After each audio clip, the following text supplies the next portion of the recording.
You ask Tiger to solve. This deals with linear equations with one unknown. The final result is y equals 1 over 8. Let's solve it step by step. Group all constants on the right side of the equation. Add 3 over 8 to both sides. Combine the fractions.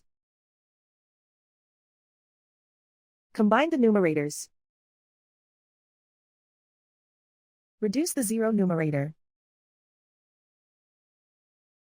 Simplify the arithmetic. Find the lowest common denominator. Multiply the denominators. Multiply the numerators. Combine the fractions. Combine the numerators. And so the final result is y equals 1 over 8.